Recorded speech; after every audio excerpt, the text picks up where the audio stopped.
We are going to do a couple of exercises today. So hopefully you're in a place that feels comfortable to you. If you're at home, if you're in your office, if you're in your cubicle, if you're in your truck, wherever you might be, hopefully it's a place where you can feel comfortable. So I am going to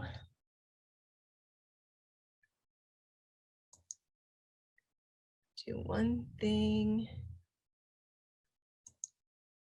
Okay, so what I want you guys to know is that these techniques are things that you can practice, and that to me is the key, is the practicing. So these are the goals for our seminar. I'm not going to read them to you guys, but the main thing is we're going to talk about the relaxation response and how it is initiated and how it helps you in mindfulness and in relaxation. We're going to explain focused breathing, and we're also going to explain, I'm going to explain shifting your mental focus to positively impact stress. To me, that's the hardest concept of this seminar, but hopefully it will be clear when we're done. And then we're going to also, at the very end, talk a little bit about the EAP if you're not familiar. Okay, so most people are very familiar on a firsthand basis with stress. But stress itself, by definition, it's triggered by the demands that we all perceive in our environment. And when we perceive that the stress and the demands are greater than our capacity to manage them, then we get stressed. So on a primitive level of functioning, stress is read as a threat by our central nervous system, by our body.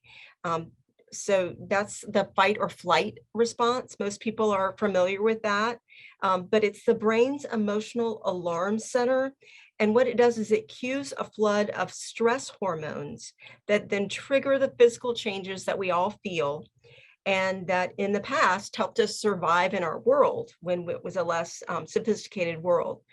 So think about it this way: our muscles will tense for action, our heart rate jumps, our digestion shuts down, and our breathing becomes rapid and shallow. So that's like how anybody gets when they're in that stressful situation.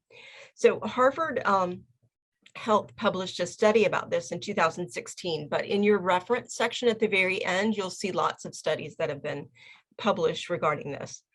But anyway, the hardwired alarm system in our body, the response system, it helped our early ancestors survive, live to another day. But it's not so helpful with modern day non-life-threatening stressors, because most of the stressors, thankfully, that we face on a day-to-day basis today are psychological or social in nature. Think about like traffic on the way to work, traffic jams on I-4, financial stress, navigating relationships, planning a wedding or a vacation, or any workplace challenges that you might be experiencing. And the problem is that these are threats, but they tend not to threaten our survival. And they don't necessarily linger, but they aren't resolved immediately. And so what happens is if we click over into the fight or flight response, then think how many times you're doing that during a day. Okay, and that all that is stored in our body. Our body remembers that, and our muscles get tight, and sometimes they don't quite return to a relaxed state. And so what happens is we're caught up in a highly keyed up state indefinitely, and over time, think about that. So the sustained high alert can take a toll on us. Think about chronic pain. Think about tension headaches. So when our bodies are reacting to stress, then we're feeling it. And what happens so often is that you lose sight of the connection between the stressors, how you're responding to stress, and how your body feels. And so with the relaxation response, we're going to learn how to pay attention to that, hopefully so that we can preempt it and also notice it sooner, because it's easier to get rid of. Think of it this way: like if you have a sore throat and you've never had strep throat before, you might think, maybe it'll go away. maybe it'll go away. And then all of a sudden you're in full-blown strep throat and you need antibiotics and you need to stay home from work and all that. So, and they always tell you the second time you get strep throat, you're going to get those antibiotics much sooner and it's going to be less severe usually. So that's what we're trying to do. We're trying to intervene sooner so we can not be so sick in a sense, not be so stressed out, not feel it so much in our body. So the relaxation response, what that does is it sends an all clear signal to your brain, which then releases calming chemicals. And I said this earlier, I think so. It's an active process. It's not a passive process. It's not like going and getting a massage and all you do is lay there on the table and they relax you. No, it's not like that at all. You have to actually practice this and concentrate on it.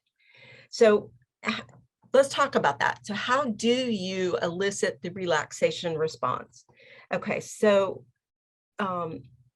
you can't just think about it and override it, because how appropriate or how successful is it when someone says to you, oh, just relax, oh, just be happy? Like, that's not really how it works. And so I want you to know that it is an active process, but I'm going to help you through it. So it's not going to be so on your own. Okay, so the relaxation response has been studied by lots of doctors, scientists, neuroscientists. Herbert Benson was one of the one I'm most familiar with, but definitely there were other people that studied this, but he was out of Harvard and worked in a hospital in Boston and actually used teaching the relaxation response to patients that were actually in the hospital so that they could feel better. So what it does is when you elicit it, you're telling the brain that it's stand down, release the stand down chemicals. So we can rest and digest. And it's essentially the opposite of fight or flight. And like I said earlier, the blood pressure, heart rate, breathing rate, hormone levels, muscle tension, all of these things will start to get into the relaxed state again. So let's see. All right, so I talked a little bit about this. So what happens is the vagus nerve, which is the nerve that runs from your brain all the way down to your belly, is going to be affected by this. And so that slows your breathing down. And then we're going to shift from a stressful thought to a neutral focus. And then what happens is your muscles release. And that's the relaxation techniques that we're going to do at the very end. Okay, so stimulating the vagus nerves, and which is going to cue the relaxation response. I like to say elicit the relaxation response, but cue is a good word too, because what you need to realize is that it is there all the time. We're just saying, it's you, you're on now. So I want you to believe that it's there already, it's in your body. So we're going to learn how to do that. So we're going to start with some breathing exercises. So slow, relaxed, deep breath stimulates the vagus nerve and lets the brain know it's okay to stop the fight or flight response. But that's not all. Think about it. So with slower, more focused breathing, we're breathing in more air, bringing in more air than we do when we do the shallow stress breaths. More refreshing oxygen is reaching our muscle tissues, which further releases tension and energizes us. I think some people are surprised when they hear that it energizes us, because you don't necessarily think of being energized as being relaxed, but it really is part of the process. So another thing that's interesting about this, I didn't tell you guys this in the beginning. So this is a presentation that Cigna developed. And so I am using their presentation, but I'm adding my experiences in therapy, my experiences in life to sort of individualize it for the county. But I thought it was interesting. It says, you already know how to do this kind of focused breathing. The example that they give is that if you're an actor or you're going to go give a speech, before you walk on stage, everybody does this. You do a couple of really deep cleansing breaths. You roll your shoulders. You do things that will relax you. That's what this is about. So think about babies. Babies are belly breathers, okay? That's what we're going to do with this breath, okay? So when you belly breathe, you're not breathing from your diaphragm or your chest. You're really breathing from your belly, soft jelly belly. And this is going to be the cleansing, refreshing breath. Also with the belly breathing, there's a longer exhale. And so this is effective in stimulating the vagus nerve as well. The other thing is that it acts as a focal point. In other talks that I've given, I've talked about how breathing can be an anchor. So it's going to help anchor you to the present. If you're in the present, you're not going to be doing that predicting, that what if stuff. So think of it as a focal point and also as an anchor. All right, so what I want you guys to do, we're going to do some deep belly breathing, and I want you to get in a comfortable position in your chair. If you're at home and you're lying down, that's great too, but you can easily do this sitting. And I encourage people to practice it sitting because truthfully, most places that you're going to be in where you're going to need to use it, you're going to be sitting. So it's really important that when you're sitting, that you have your feet flat on the floor and that your body is uncrossed. This helps with the relaxation responses, to be totally uncrossed. You want to keep your back straight, but not rigidly straight, not tight, not like you've got a book balanced on top of your head, but just comfortably. Now I want you to put one hand on your belly at your belt line and put another hand on your chest. And this is going to be sort of like an assessment tool for you. You're going to use this just to see how deeply you're breathing. So you can close your eyes or you can keep them open. I like to close my eyes, but again, you might want to use these belly breaths in an office when you're waiting to go in and see your supervisor or the doctor. And so closing your eyes might draw more attention to you, which you probably don't want to do. So you can practice them with your eyes open as well, because it is helpful. I will say also that if you have any breathing difficulties or any physical limitations at all, please adjust this to your level of ability. There's no right or wrong, but we want everybody to be safe and comfortable. Part of the breathing, you might hear me say, breathe through your nose and breathe out through your mouth. But again, if you have really bad sinuses or any kind of nose issues, breathing through your mouth is fine. So again, this is what is comfortable for you.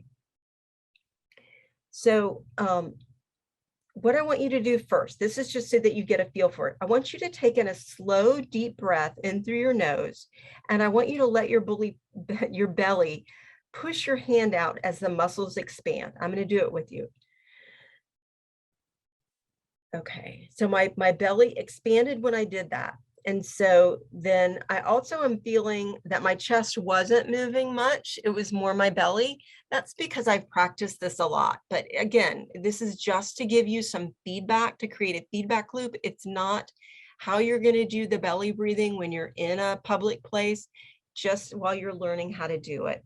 Okay, so what you're going to do is you're going to feel your belly muscles tighten as it fills up. And then you're going to, as you exhale, your hand is going to go in as your belly goes in. All right, so we're going to repeat this. What I want you to do is breathe with me. So we're going to take a deep breath in.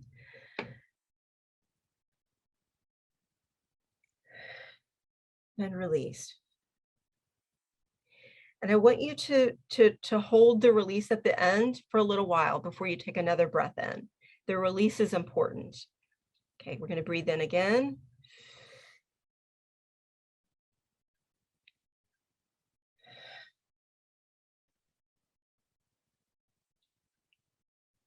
And practice pushing the air out at the end. That's important too. Again, that gets you more in touch with your breathing. So we're going to breathe in again. Holding it. And then breathing out. Okay, now I want you to open your eyes if you had them closed and go back to your natural breathing and bring your focus back into the room, kind of adjust to where you are and think about how that felt for you. Some people will tell me that it feels a little bit awkward, especially when I'm doing this live in front of a group, because it's something different. And when you're in a group doing it, of course, you're concerned, oh, someone's going to see me doing it, hear me, I breathe too loudly, whatever. Again, we'll get to that in a minute. But when you're doing this by yourself, just try to focus on what the breathing feels like and what your body feels like when you're breathing, and try to keep your thoughts there.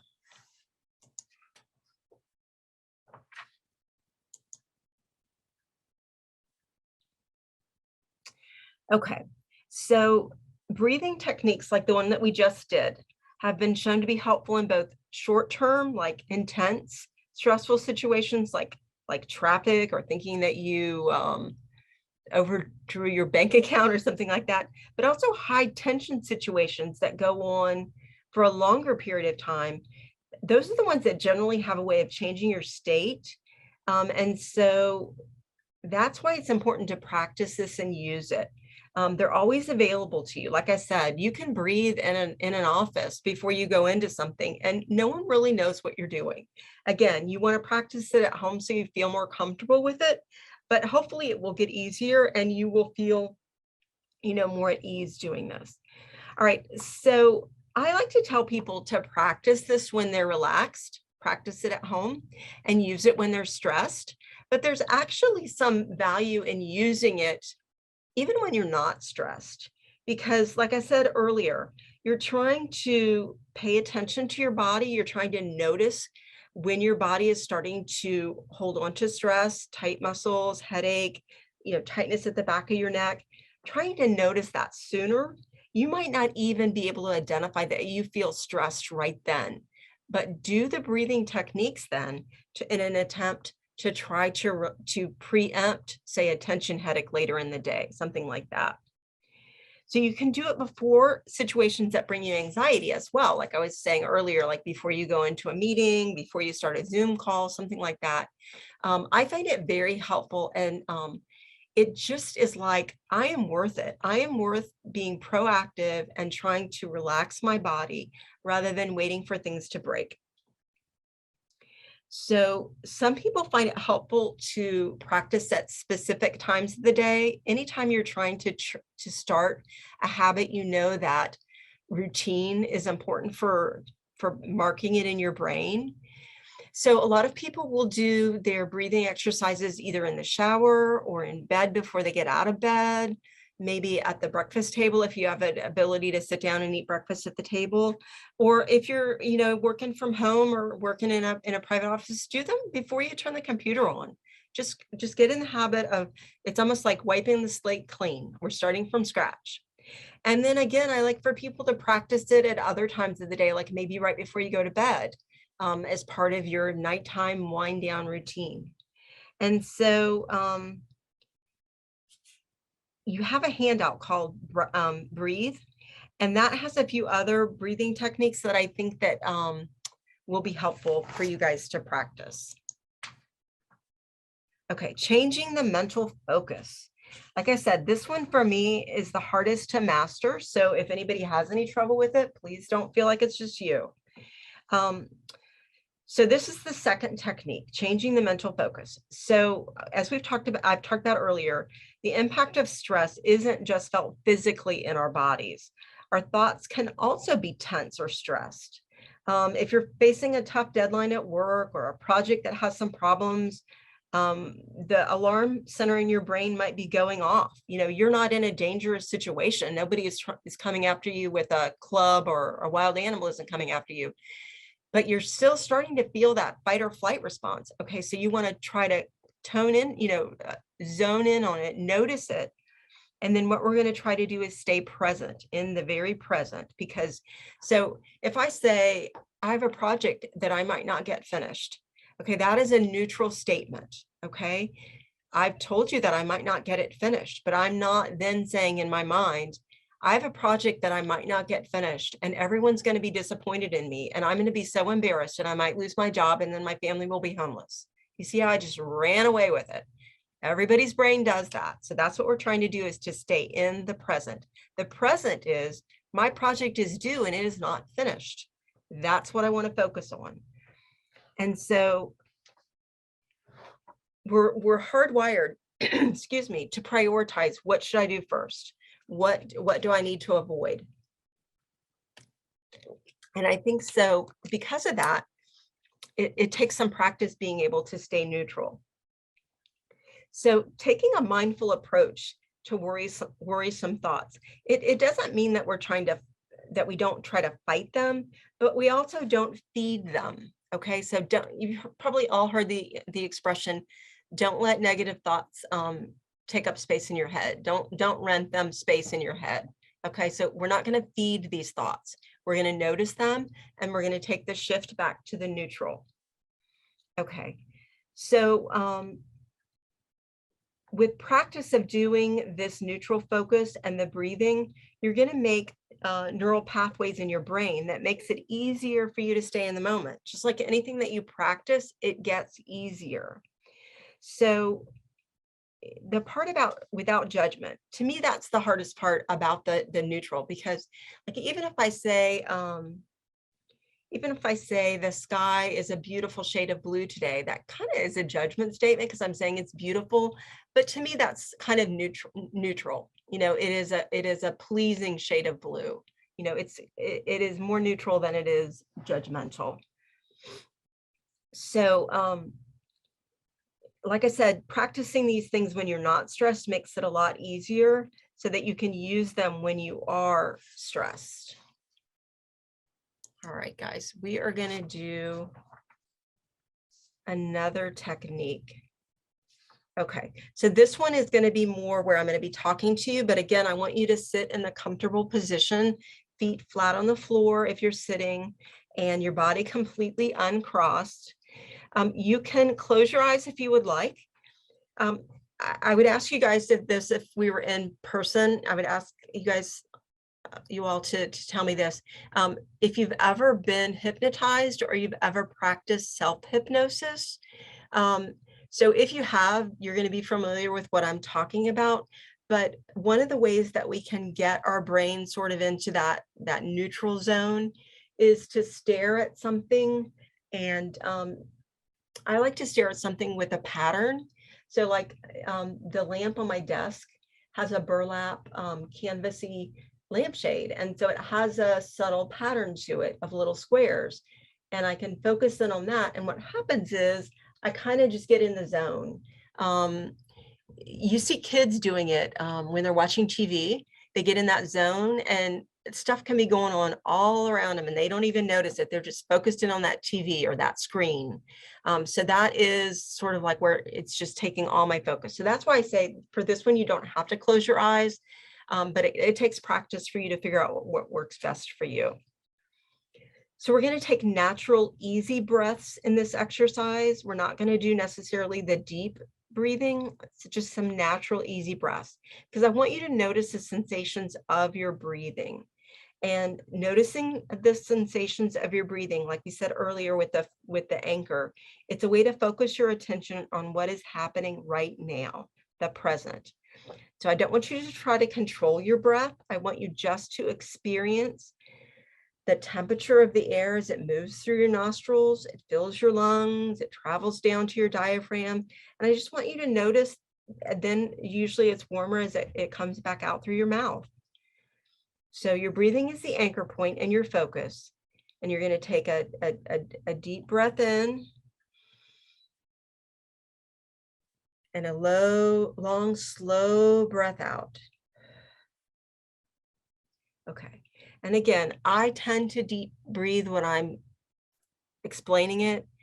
Do what's comfortable for you. I want you to notice when you're doing it though. So where your thinking is going. Okay, let's do the breathing with me, but try to just notice, just observe where your thoughts go. So we're going to take the deep breath in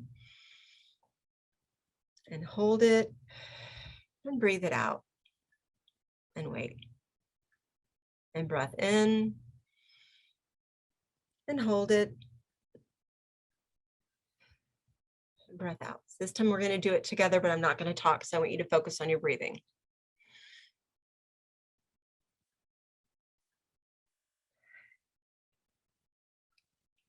All right, so let's think about what you were thinking about. All right, so some people will say, oh, Gosh, I shouldn't have eaten so much.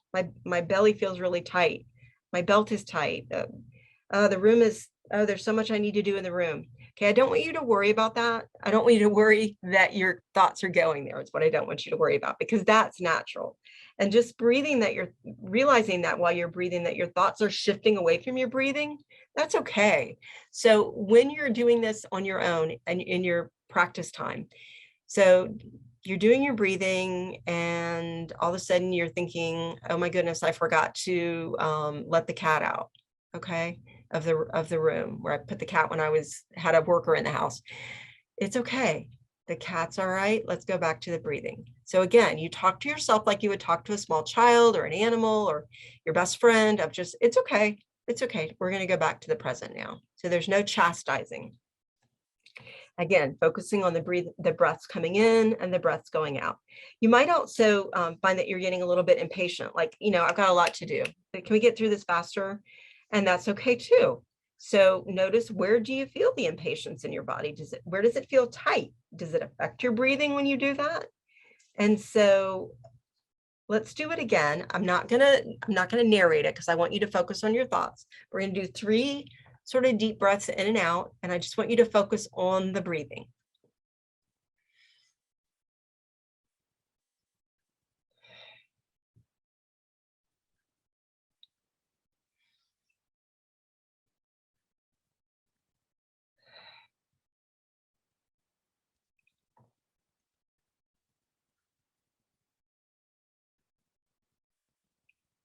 Okay, guys, come back to the present where we are. We're all together. So again, it's going to take practice, but hopefully you were able to think about your thoughts and what was going on with you. Again, we're not feeding the thoughts. We're just redirecting to be in the present. So everyday mindful moves. I love this. So everyday mindful moves means that you're going to do things that are a good way to build your ability to trigger the relaxation response by shifting your focus. Most people say that it takes about 15 minutes a day to establish a new habit, a new way of thinking or acting. I like to do it like twice a day. I need more reinforcement. So if I were to do this, like I said, 10, 15 minutes in the morning, 10, 15 minutes in the evening, that would probably be a good amount of practice for me. But you need to figure out what works for you. And some of the ways that you can set the stage for practicing the breathing and the other thing is to notice what's right in your world. I've mentioned in other presentations that I've done that I try to, the days that I actually drive into the office, I try to, during the short drive in, focus on what feels right in my world. Some people call this a gratitude list, but again, it is just shifting your thinking to the neutral or the positive. So again, I would notice the color of the sky. I would not say the sky is bluer today than it was yesterday because I'm trying to stay present, but I might mention that the sky is very pleasing to me. I love the color of the sky today. I notice the music. I try to find songs that are uplifting and energizing for me, and I would notice how pleasant that feels, how much I enjoy this music. So again, the positive things. If I'm working from home, I generally will do it when I'm sitting at my desk before I get started. At home, I often have a candle burning, relaxation music playing. I mean, I really do try to set a stage for starting it at a level point and not a stressful point. So you also have a handout called Learn More, and it has some resources for practicing the neutral thinking. Okay, so progressive relaxation. Hopefully some of you guys have done progressive relaxation before. If you haven't, that's fine as well. But so the deep breathing that we just practiced, or that we practiced earlier, and bringing our thoughts to the present, they're both proven relaxation tools, but there's one more technique that I want us to practice together. It is more hands-on. So for people that maybe are a little bit ADD, this one might work the best for you because it's gonna involve more of your senses to try to keep you in the present. So progressive relaxation allows us to target all three approaches that we've talked about to create or elicit the relaxation response: the deep breathing, the neutral focus, and then the releasing the muscle tension. So along with inviting relaxation in the moment, progressive relaxation also helps us become more aware of what a truly relaxed body feels like. For me, I'm like, remember what it felt like after you got that massage? That's what we're looking for in a very concise approach to it. Like, we can't all get massages every day, right? So it's important that you remember, take a picture in your brain of what it feels like to be relaxed, because we're going to talk about how to summon that up quicker when we get to the end. So again, if you have an injury, if you overdid it this weekend, anything like that, and you think that tensing this part of your body will hurt, please don't do it. So you guys are in charge of your own bodies, and you know your own bodies better than anyone else. So we want you guys to practice this with the least amount of pain, if no pain. All right, guys, once more, let's get into a comfortable position with your back is supported, but it's not rigid. You're either sitting or lying down with your body completely uncrossed. If you're sitting, feet flat on the ground. I want you to close your eyes if you're in a place where it feels comfortable. If not, you can do the gaze that we talked about earlier, where you sort of focus on one object, maybe 3 feet, two or 3 feet in front of you, to sort of get that relaxed gaze. And so you're slowly becoming aware of the rhythm of your breathing. Okay. So do a couple of cleansing breaths.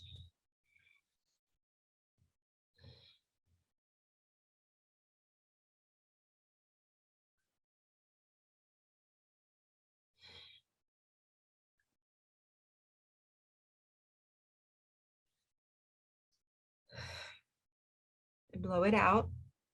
Okay. What I want you to notice is try to take a quick inventory of how your body feels. Okay. And then we're going to do something that's going to hopefully help you relax even more. Remember that we're trying to be kind to ourselves and allow what feels right for you. And you can gently draw your focus back, but we're trying to avoid being critical of ourselves. Okay. So what I'm going to do is I'm going to guide you through a gradual relaxation from your forehead down to your feet. Other people do it from their feet up to their head. Again, it's whatever you can visualize flowing out of you better. I love to visualize it flowing out of my feet. I use this in the dentist's office all the time. So again, practicing it before you get to the dentist office is helpful, but I'm telling you, it works for me anyway. So what we're going to do is I'm going to name a part of the body, and I'm going to describe what I want you to do. And I want you to do the tensing for about 4 seconds, and then quickly release the tension, and then just relax with no scrunching or tensing of the muscle for about 8 seconds. So it's a tensing for 4 seconds, and then a quick release, and then at a state of rest with no tension in the muscle for about 8 seconds. And I don't mean muscle for everything, but I guess there's muscles and everything. So we're going to start with our forehead. Again, feet flat on the ground, body uncrossed, jelly belly. You've done your breathing. Okay, your eyes are closed if you're comfortable. So I want you to raise your eyebrows as far as you can. And release. And we're going to repeat. Raise your eyebrows as far as you can, scrunching them. And release. I want you to clench your eyelids tightly shut. And release. Clench your eyelids tightly shut. And release.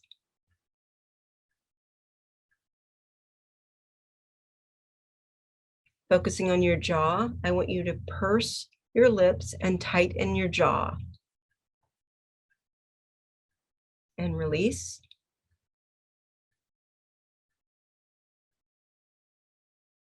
Purse your lips and tighten your jaw. And release.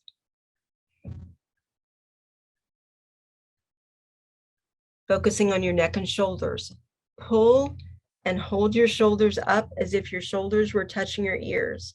Pull and release. Pull and release. If it's safe for you to hold your arms straight out, I want you to hold your arms out, and I want you to tighten your arms, your muscles in your arms, lock your elbows, tighten and hold.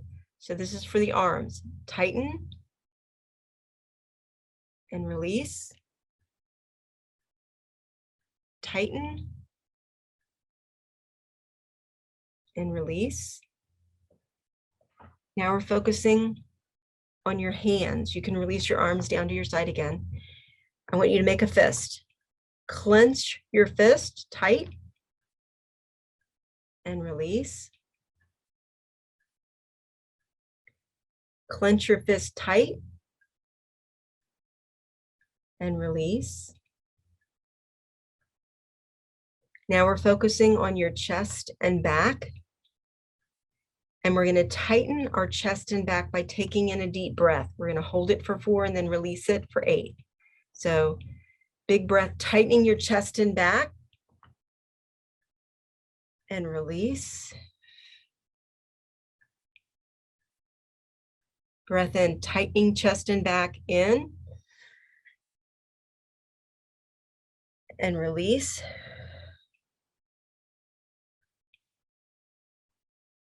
Now we're focusing on our stomach. You're going to do this by sucking your stomach in and tightening those muscles as much as you can. So tighten your stomach and release. And tighten your stomach and release. Next, we're going to focus on our bum and our thighs. Okay, you're going to pull your bum, your butt cheeks together and keep them tight, and your thighs, tightening the muscles, and then we're going to release. So tighten and release.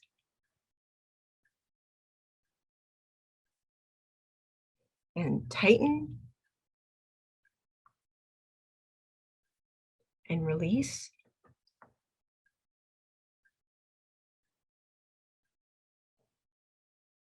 Next, we're going to focus on our lower leg. Okay, so you're going to focus on your calf. We're going to tighten our calf muscles, and you can do this however it works best for you, either by pointing your toes or pulling your foot towards you. You're going to hold it again for the 4. So tighten the calf muscle and release. And tighten the calf muscle and release.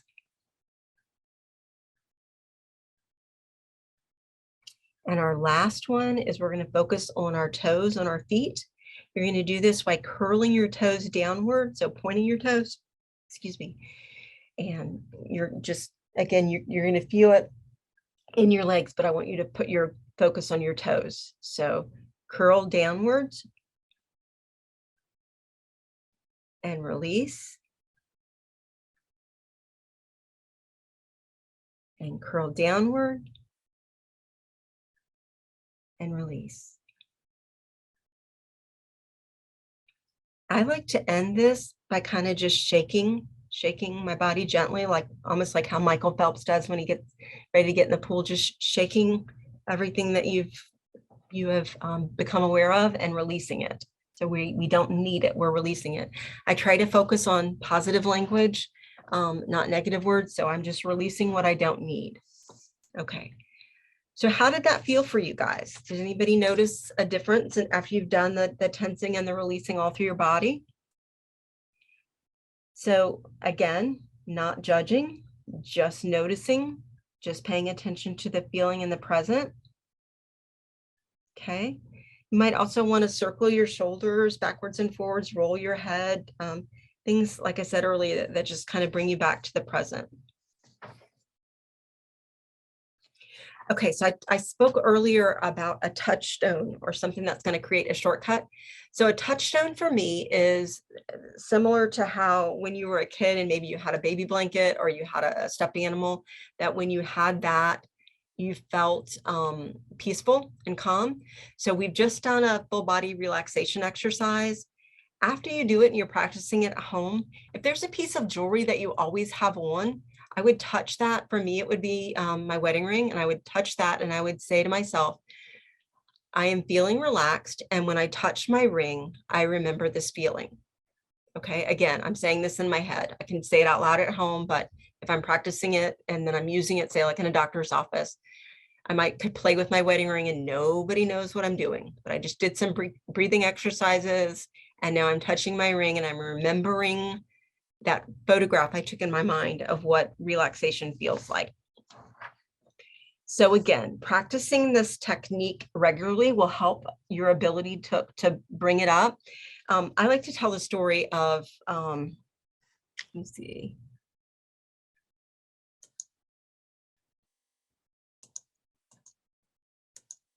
I like to tell the story of when I was lucky enough to go to a like 6-week seminar on eliciting the relaxation response. And it was really powerful. I'll never forget one night when I was leaving the class, I stopped at Walgreens or something to buy something. I had my debit card and go to buy something, and you know, you have to put your debit card number in. And I couldn't remember what my debit card number was. I was so relaxed, I could not remember. So it's not so amazing that I couldn't remember. What's amazing is it didn't bother me. I could care less. I just said, well, I guess I can't buy this. And I just left the store, and it didn't stress me out at all. And so to me, that I say that story just to kind of give you guys some real life experience of this really does work if you practice it. All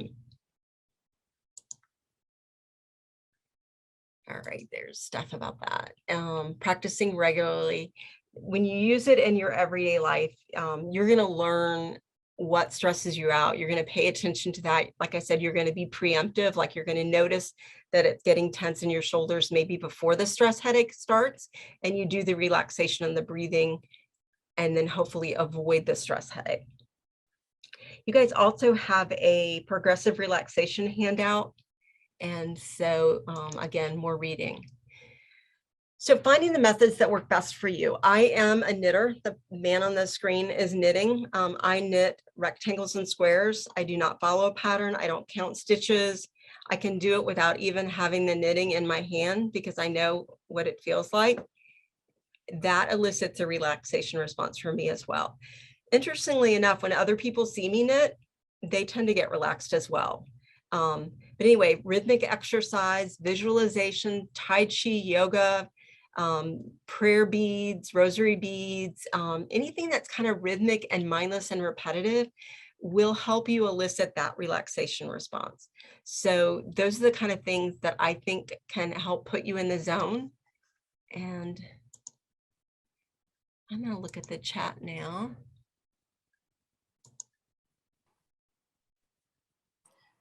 I just provided your hours, your office hours, Lorelei, the link to your webpage, and then our Meditation Mondays link. Yes. Thank you for doing that, Jane. The Meditation Monday, I've heard wonderful feedback about because it just gets you started on a Monday morning with being on the right foot, you know, of calm and relaxed. I also want to just go over the benefits of the EAP. I am forever touting the EAP, and most people think of the counseling portion of the EAP when they think EAP, but it really does include a whole lot more than that. On the screen, in your handouts, you'll see some of the other things that it does include. It's also outlined on the benefits page for the county. You can call 24 hours a day and speak to a counselor confidentially. You can get referrals to therapists. You can get referrals to other lawyers. If you need help with something legal, you have a 30-minute consult for free. You use one of the lawyers that's on the list. like I said earlier, if you're in crisis and you just need to speak to someone, you can speak to someone on the phone, or you could also set up an appointment to talk with a therapist in an office or virtually. So there's all kinds of things. You guys have these benefits. They're free. The county has already paid for them for you guys. So the county wants you to use them. It's one of those things where it's a win-win. They want you to use it because they've already paid for it. And they know the research is there that it shows that it really does help make more productive employees and more content employees. I'll say that. And you can't really guarantee happiness, but if we're content and we're feeling like that we have resources, then that helps. So, Jane, was there anything else that you wanted to add? No, thank you. Those are a lot of great tools and strategies. A lot of information. That's why you guys have the handouts, because I know this is, we actually covered it in about 50 minutes. So it's a lot to pack in during your lunch hour. And I thank everybody for coming during their lunch hour. I know you've got a million things to do, and I'm glad that you picked this to be one of the things.